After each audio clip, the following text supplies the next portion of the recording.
विवेक यादव जी, गाजियाबाद से। राधे राधे। राधे राधे महाराज जी।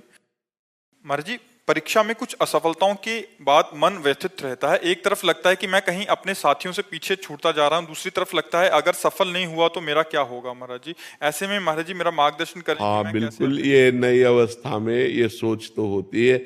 अगर बच्चा हम एकाग्रता पूर्वक अपने पाठ को, तो हमें लगता है कि फेल कैसे हम हो गए।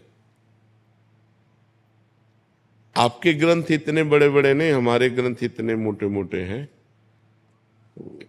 स्वाध्याय हर चीज का 10 साल पहले पढ़ा होगा, अगर वो बात पूछोगे तो अभी 10 मिनट में पूरी उसकी व्याख्या करके बता देंगे। अगर आप प्रयासरत हो, प्रयत्नरत हो, तो अपने विषय में असफल कैसे हो जाते हो। या तो आप ब्रह्मचर्यहीन हो रहे हो, इधर उधर प्रपंच कर रहे हो, अपनी पढ़ाई से विमुख आचरण कर रहे हो, मनोरंजन कर रहे हो। नहीं तो बच्चा, अपने चैप्टर को हमें 1 साल दिया जाता है, 1 वर्ष दिया जाता है अपने चैप्टर को कंठस्थ करने के लिए, पुष्ट करने के लिए। कितनी पढ़ाई होगी। बिल्कुल, मतलब जिस विषय में लगो उस विषय में एकदम। तो हम कह रहे हैं तुम्हारा जो चैप्टर है हम उसे कंठस्थ कर सकते हैं। तो हम इतने कमजोर क्यों हैं कि हम फेल हो जाते हैं।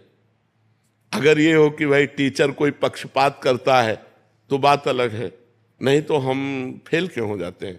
कहीं ना कहीं हम गलत हैं। हम अपनी गलती को सुधारें। और असफलता मिलना सफलता का एक प्रतीक है कि हमें और जोश आना चाहिए। आप जीवन में कभी असफल नहीं होंगे। रात दिन पढ़ाई करो, ब्रह्मचर्य से रहो, भगवान का नाम जप करो, माता पिता की आराधना करो। कौन सी उन्नति जो तुम्हारे चरणन चूम ले, कौन सी उन्नति जो चरणन चूम ले।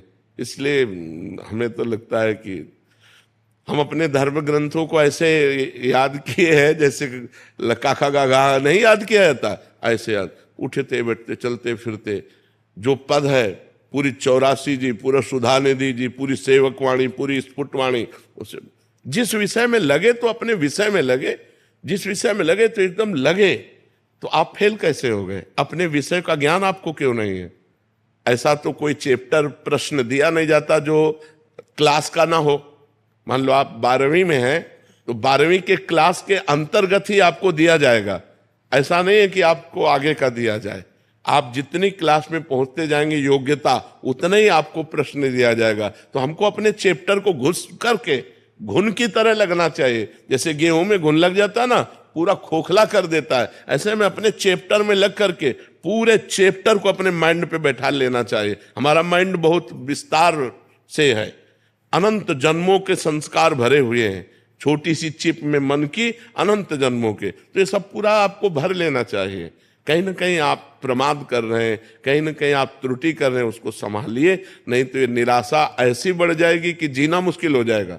बच्चे, अभी बच्चे हैं ना, अब जैसे देखा कि जैसे इन्होंने कहा हमारे दोस्त सफल हो रहे हैं, तो दोस्तों के सामने नीचा, घर परिवार में जाने पर कि यार हमने यार इतने रुपए लगाए और तुम फेल हो गए, यार ठीक नहीं है। अब वो अंदर से इतना घुट जाता है कि उसे एक रास्ता दिखाई देता है।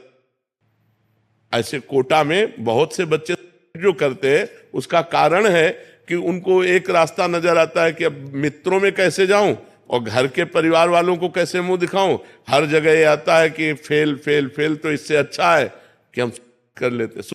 कोई रास्ता थोड़ी है। आप भूत प्रेत बनोगे, फिर नाना प्रकार के और दुख भोगोगे। हमें चाहिए कि हम अपनी गलतियों का सुधार करें। मोबाइल में रील देखने में समय बर्बाद ना करें, गेम देखने में बर्बाद ना करें, गर्लफ्रेंड बॉयफ्रेंड वाली झंझट में ना पड़े, इस प्रपंच में ना फंसे। अगर आप सही से चलो और ब्रह्मचर्य धारण करो तो ब्रह्मचर्य में इतनी सामर्थ्य है कि सब कुछ याद हो सकता है। बच्चा सब कुछ याद हो सकता है। तो आप निराश मत हो, संयम में चलो और आगे उन्नति को प्राप्त हो। ऐसा नहीं कि बराबर अवनति हार ही हाथ लगेगी, ऐसा नहीं है। आप प्रयासरत रहो। ठीक है।